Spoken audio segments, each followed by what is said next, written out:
అందరికీ నమస్కారం. ఏదైతే తిరుపతిలో జరిగినటువంటి స్టాంపీడ్ అనేది చాలా బాధాకర విషయం. క్యూలో ఉన్న భక్తులందరికీ కూడా అన్ని సౌకర్యాలు కూడా ఎప్పటికప్పుడు అందరూ పర్యవేక్షిస్తున్న సమయంలో ఒక మహిళకి శ్వాస ఆడక ఆవిడ్ని బయటకు ఆసుపత్రికి తీసుకెళ్లాలనే ఆలోచనతో గేట్ తెరవగానే గేట్ తెరిచారేమో అనుకుని అందరూ కూడా ఒకేసారి ముందుకు రావడం తొక్కిసలాటి గురి చేసింది. దాంట్లో 6 చనిపోవడం చాలా బాధాకర విషయం.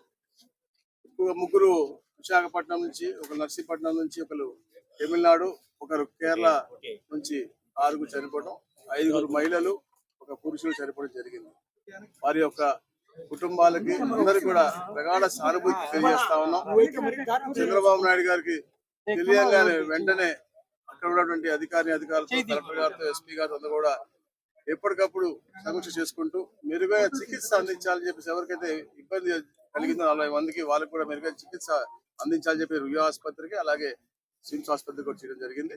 వాళ్ళందరికీ కూడా మెరుగైన చికిత్స అందిస్తా ఉన్నాం. ఏదైతే చనిపోయారో వాళ్ళందరూ కూడా ప్రభుత్వం, ఎందుకంటే పోయిన ప్రాణం ఎట్టి పట్టిస్తూ ఎవరు తీసుకురాలేదు, అయినప్పటికీ కూడా వారికి అండగా ఉండాలి, కుటుంబానికి ఎలాంటి లోటు ఉండకూడదనే లక్ష్యంతో గౌరవ ముఖ్యమంత్రి గారు చనిపోయిన కుటుంబాలకి 25 లక్షల రూపాయలు ఎక్స్గ్రేషియా ప్రకటించడం జరిగింది. అలాగే గౌరవ ముఖ్యమంత్రి గారు ఇంకొక గంటన్నరలో ఇక్కడికి వచ్చి అందరినీ కూడా పరామర్శించి అలాగే చిత్రాలను కూడా చూసి అలాగే ఎలాగైతే జరిగిందో దాని మీద కూడా స్టాంపీడ్ జరిగిన ప్లేస్ పైన కూడా ఎలా జరిగింది అన్నింటి కూడా పూర్తి వివరాలు తీసుకుని దాని తర్వాత నెక్స్ట్ కోర్స్ ఆఫ్ యాక్షన్ కూడా తెలియజేస్తారు.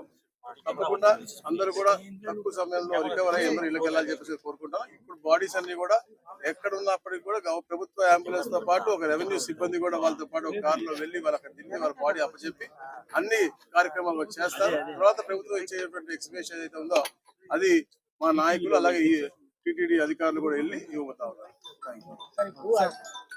అధికారుల మధ్య కోఆర్డినేషన్ లేకుండా ఇన్సిడెంట్ జరిగిందంటున్నారు.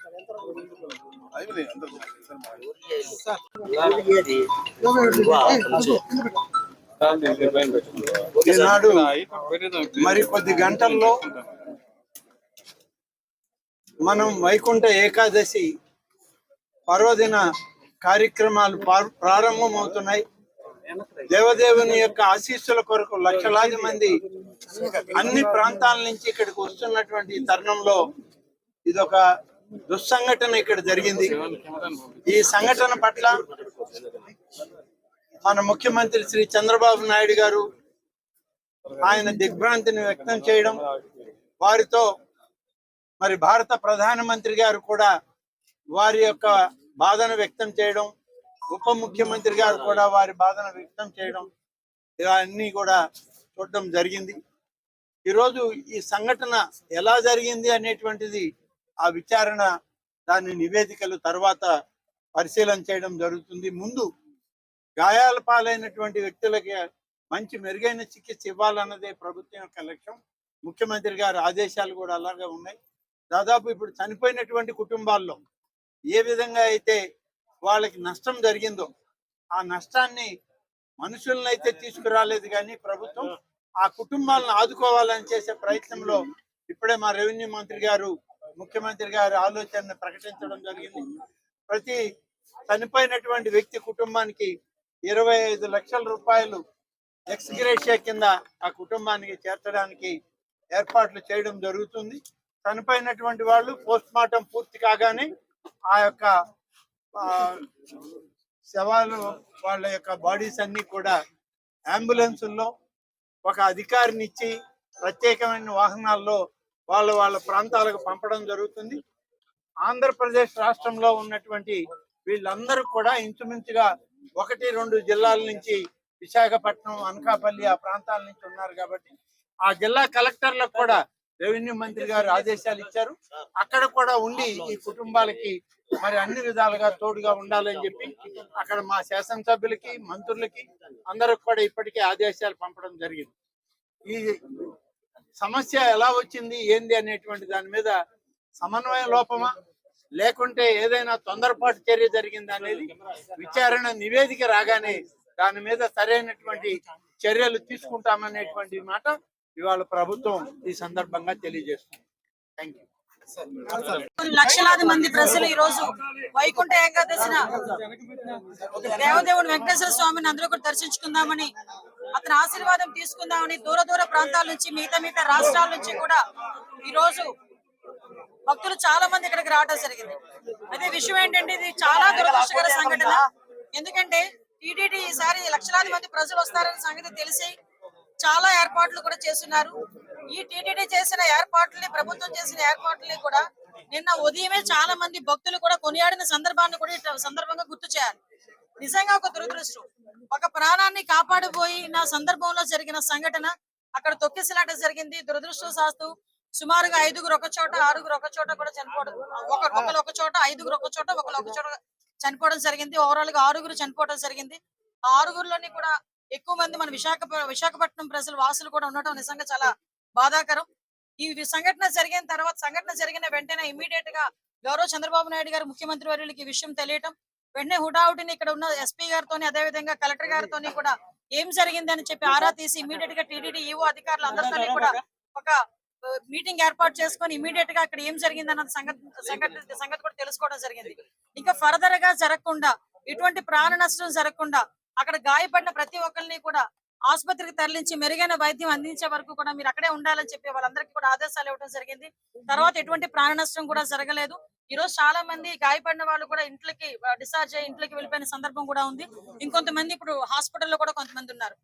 చనిపోయిన వాళ్ళందరికీ కూడా ప్రాణాన్ని తిరిగి తీసుకురాలేం, కానీ కంపల్సరీగా కుటుంబానికి ఆదుకోవాలని చెప్పి ఇతర రాష్ట్ర ప్రజలకి కూడా ఈ రోజు కాంపెన్సేషన్ అనేది అనౌన్స్ చేయడం జరిగింది. ఎందుకంటే ఎవరైనా భక్తులందరూ కూడా ఇక్కడికి రావడం జరిగింది కాబట్టి ఇక్కడ గవర్నమెంట్ ఈ రోజు బాధ్యత తీసుకుని వాళ్ళందరికీ కూడా కాంపెన్సేషన్ ఇవ్వడమే కాదు, వాళ్ళని ఎంత గౌరవంగా ఇక్కడ నుంచి మళ్ళా ఆ ప్రాంతాలకి పంపించి ఆ దహన సంస్కారాలు జరిగే కార్యక్రమం వరకు కూడా చూసుకోమని ఈ రోజు గవర్నమెంట్ కూడా ఆదేశాలు ఇవ్వడం జరిగింది.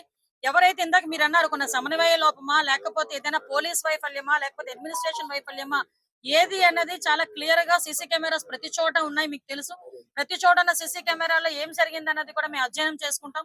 ప్రతి ఒక్కటి కూడా ఎంక్వైరీ జరుగుతుంది. ఇప్పటికే ఒక ప్రాథమిక నివేదిక అన్నది ఎస్పీ గారు, కలెక్టర్ గారు కలిపి ఈ రోజు ముఖ్యమంత్రి గారికి మాకు కూడా అందజేస్తున్నారు.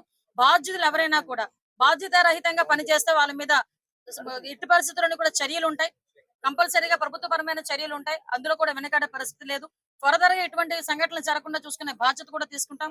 ఎప్పుడు లేని విధంగా ఎప్పుడు ప్రతిసారి వస్తూనే ఉంటారు లక్షలాది మంది ప్రజలు. ఇంకొంచెం ఇంకా చాలా ఎక్కువ మంది వచ్చారు. దానికి తగ్గట్టుగానే ఈ రోజు అన్ని ఏర్పాట్లు కూడా చేసుకున్నాం. దయచేసి ప్రజలందరూ కూడా, ముఖ్యంగా ప్రతిపక్షాల వాళ్ళు, ప్రజలు అందరూ కూడా అర్థం చేసుకోవాల్సిన విషయం ఏంటంటే ఇది ఒక దురదృష్టకరమైన యాక్సిడెంట్ సంఘటన జరిగింది.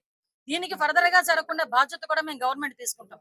ఇప్పటి వరకు జరిగిన దానికి కూడా చింతిస్తున్నాం. దానికి కూడా బాధ్యత వహిస్తూనే ఈ రోజు ఆ కుటుంబాన్ని అందరికీ కూడా ఎక్స్గ్రేషియా ప్రకటించి ఆ కుటుంబానికి మేము అండగా, అంటే మళ్ళీ చెప్తున్న, పోయిన ప్రాణాన్ని ఎవరు తిరిగి తీసుకురాలేరు, కానీ ఆ కుటుంబానికి అండగా ఉండే బాధ్యత కూడా గవర్నమెంట్ తీసుకుంటుంది. ప్రతి ఒక్కరు కూడా అర్థం చేసుకోవాల్సిందిగా, భక్తులందరూ కూడా సమన్వయం చేసుకోవాల్సిందిగా అందరినీ కూడా కోరుకుంటున్నా. లక్షలాది మంది ప్రజలు వస్తారు. అందరూ వైకుంఠ ఏకాదశినే దర్శనం చేసుకుందాం అనుకుంటారు. టీటీడీ కూడా ప్రకటించింది 9 రోజులు కూడా ఉత్తర ద్వార దర్శనం ఇస్తామని చెప్పి టీటీడీ కూడా ప్రకటించడం జరిగింది. ఆ నేపథ్యంలోనే ప్రజలందరికీ కూడా టోకెన్లు ఇవ్వాలని ఒక మంచి ఉద్దేశంతో పనిచేసిన ఒక చిన్న పొరపాటు అయితే, దురదృష్టకర సంఘటన ఇది, యాక్సిడెంట్ ఇది. కాబట్టి ప్రజలందరూ కూడా అర్థం చేసుకోవాల్సిందిగా కోరుకుంటున్నాం. ఇందాక మీకు చెప్పానండి, ఎవ్రీవేర్ మేము సీసీ కెమెరాస్ ఏర్పాటు చేసుకుని ప్రతి ఒక్క కూడా వైఎస్ రికగ్నిషన్ గానీ, వాళ్ళకి టోకెన్స్ ఇష్యూ చేయడం కానీ ప్రతి ఒక్కటి చాలా పక్కాగా చేశాం. ఎక్కడైనా కుట్రకోణం ఉందని ఆ కోణంలో కూడా మేము కూడా దర్యాప్తు చేస్తున్నాం. ఏదైనా కుట్రకోణం ఉందా, లేకపోతే బై యాక్సిడెంట్ జరిగిందా, ఇప్పుడు ఇమీడియట్ గా మేము కుట్రకోణం ఉందని మేము మాట్లాడకూడదు, మా దగ్గర ఆధారాలు లేకుండా మేము మాట్లాడకూడదు. కాబట్టి ఒక ప్రాథమిక నివేదిక వచ్చింది, దీని మీద పూర్తి స్థాయిలో దర్యాప్తు జరపమని గౌరవ ముఖ్యమంత్రి గారు కూడా ఆదేశాలు ఇవ్వడం జరిగింది. దీని మీద మనం అబ్జర్వ్ చేసుకుంటే తిరుపతి అంశం అనేసరికి చాలా సెన్సిటివ్ అంశం. కాబట్టి దేశంలో ఉన్న ప్రధానమంత్రుల నుంచి ప్రతి ఒక్కరు కూడా ఈ రోజు మిగతా రాష్ట్ర ముఖ్యమంత్రులు కూడా స్పందించారు. కాబట్టి చాలా సెన్సిటివ్ ఇష్యూ, కాబట్టి ఏది పడితే అది మాట్లాడకూడదు. మా చేతులకి పూర్తి నివేదిక వచ్చిన తర్వాత డెఫినెట్ గా బాధ్యులు ఎవరైతే ఉన్నారో వాళ్ళందరి మీద చర్యలు తీసుకుని పడితే అందులో వెనుకడే ప్రసక్తి లేదు. భక్తులు శ్రేయసే ముఖ్యంగా మేము పనిచేస్తున్నాం. చైర్మన్ గారు ముందుగానే తమకు ఫీడ్బ్యాక్ ఉందని చెప్పేసి అధికారులకు తెలియజేయడం జరిగిందని చెప్పేసి ప్రెస్ మీట్ చేశారు. మరి టీటీడీ చైర్మన్ గారు చెప్పిన తర్వాత కూడా అధికారులలో లేదండి, మీరు అన్నది నిజంగా టీటీడీ చైర్మన్ గారు ముందుగా నివేదిక ఇచ్చింది. మా అధికారులు కనుక అడ్మినిస్ట్రేషన్ విషయంలో ఎక్కడైనా లోపాలు జరుగున్నాయో ఇప్పుడు మాకు ఎలాగో మన సీఎం గారు వస్తున్నారు, ఇప్పుడు సీఎం గారు వచ్చేసరికి మాకు క్లియర్ నివేదిక ఉంటూ ఉంటుంది.